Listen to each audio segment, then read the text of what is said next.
Today I am getting a foster. I'm just fostering her for the weekend. She is apparently very scared of new people and very reactive to dogs, so this is going to be a little bit of a challenge.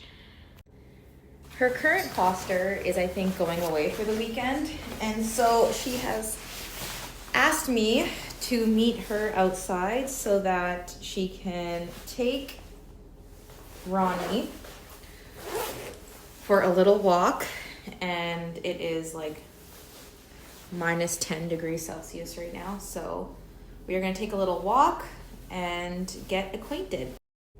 Ronnie is approximately 2 years old, and she was picked up from a hoarding situation. She is a very nervous girl, as you can tell. Oh, there she goes. Making herself right at home. Ronnie was kept in a shed with many other dogs. In that shed, there was dogs of many different breeds and sizes, and most of the dogs allegedly were around her size, so she has an issue with dogs that are smaller in size. Normally, I would call this kind of situation a backyard breeding circumstance. However, it doesn't seem like the dogs were being sold off for a profit. Sit. It just seemed like this person was keeping all of these dogs in a shed, and then these dogs ended up breeding with each other to then create obviously more dogs, and they were just being kept. She really doesn't like being alone, but she also was a bit nervous of me indoors. I don't know if she has any trauma with that.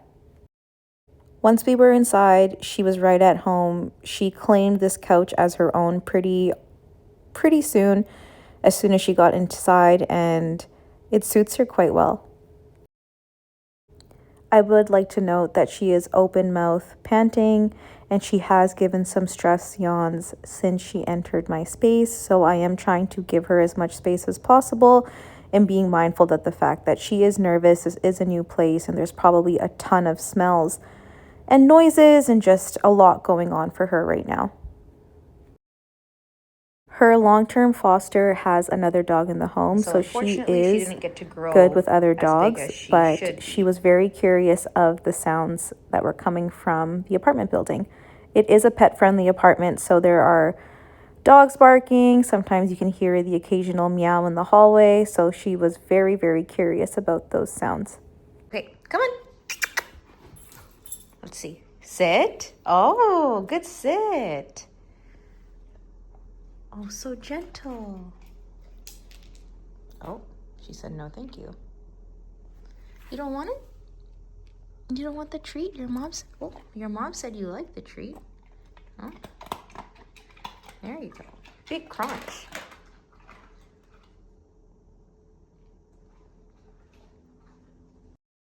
I always make sure that the foster has time to decompress when they come and stay with me. And given the fact that she is a nervous dog, I wasn't expecting her to jump up beside me on the couch, but she immediately came up and very quickly after decided that I was safe enough to have cuddles with. Here she gives me a few kisses, and it was amazing to see how quickly she not only trusted me, but just how cuddly and how much of a love bug she is. She just leaned all of her weight into me, and I knew that we were about to become friends very, very quickly.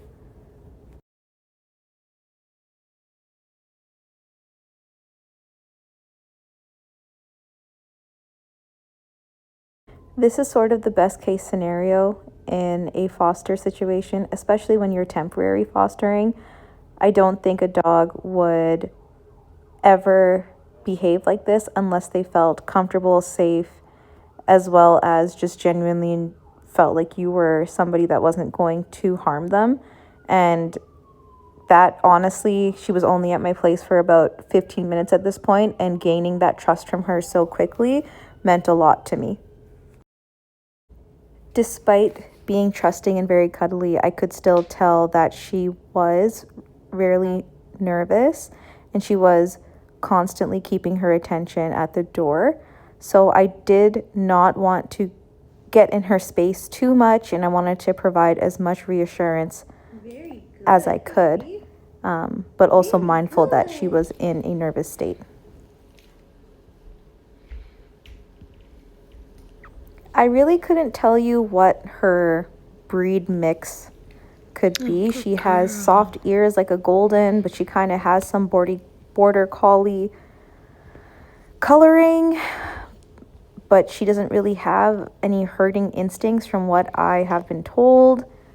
She is pretty low energy as well.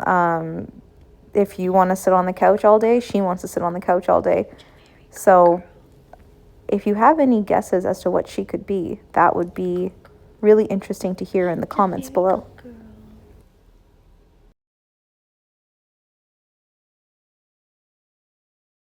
She has these really deep, soulful brown eyes that whenever she looks at you with them, it just melts your heart right away.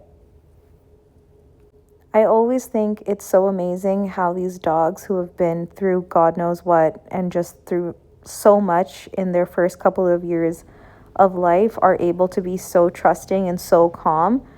It just makes you think about resiliency and how it really never is the dog. It is the circumstances in which they've grown up in and the people who've been around them in their early years that causes some of the issues that we see.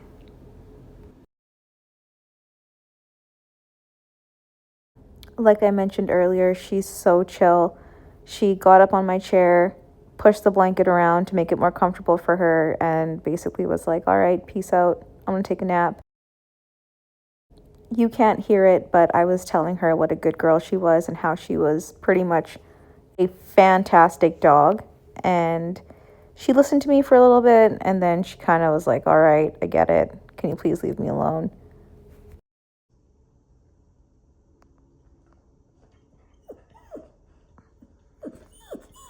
You're okay. Were you playing with your ball? Oh my goodness. Oh, thank you. Thank you for your ball. Where is it?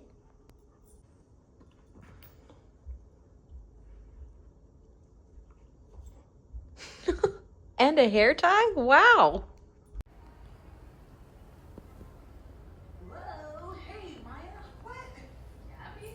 So we did have one accident, but that's okay. We are going to go for a walk now and see what her reactivity is like. Apparently she is quite reactive towards other dogs, so this will be an adventure.